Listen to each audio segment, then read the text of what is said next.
দেৰাদুনৰ Indian military একাডেমীৰ পৰা pass out তেজপুৰৰ উদিতাংশুৰ। দেৰাদুনত 1930ত ইণ্ডিয়ান মিলিটাৰী একাডেমীৰ পৰা আজি পাছ আউট হৈ দেশৰ সুৰক্ষাৰ দায়িত্বত নিয়োজিত হৈছে তেজপুৰৰ এজন মেধাৱী যুৱক। উল্লেখযোগ্য যে তেজপুৰৰ হলেশ্বৰৰ বেতনিঝাৰ নিবাসী তথা সীমা সুৰক্ষা বাহিনীৰ প্ৰাক্তন কৰ্মচাৰী ৰামাশংকৰ কৈৰী আৰু তাৰা কৈৰীৰ পুত্ৰ উদিতাংশু কৈৰীৰ এই সফলতাৰ সাক্ষী হ'ল তেওঁৰ পিতৃ মাতৃ। IMA অৰ্থাৎ ইণ্ডিয়ান মিলিটাৰী একাডেমীত 2023ৰ পৰা এবছৰীয়া কঠিন প্ৰশিক্ষণৰ অন্তত দেশৰ 355গৰাকী কেডেট অফিচাৰে আজি পুৱা 6:45 আৰম্ভ হোৱা এই পাছ আউট সমাৰোহৰ পেৰেডত অংশ লয়।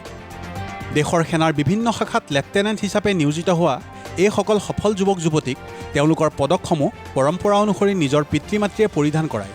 উদিতাংশুৱে 2012ত গোৱালপাৰা সৈনিক বিদ্যালয়ত নামভৰ্তি কৰাৰ পাছত 2019ত পুনেস্থিত নেশ্যনেল ডিফেন্স একাডেমীৰ 143 নম্বৰ বেটছৰ বাবে বাছনি লাভ কৰে আৰু ইয়াৰ পৰা উত্তীৰ্ণ হৈ 2023ৰ জুলাইত IMAত যোগদান কৰে।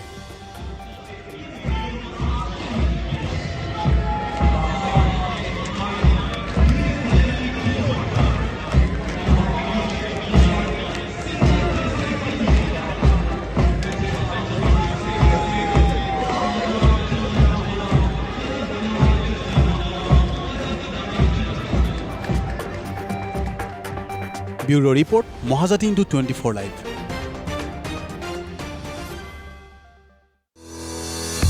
বৰ্ণ টু ফিট বিভিন্ন মানসিক প্ৰত্যাহ্বানৰ মুখামুখি হ'বলৈ অনুপ্ৰাণিত কৰিব পৰা এখন বিশেষ গ্ৰন্থ।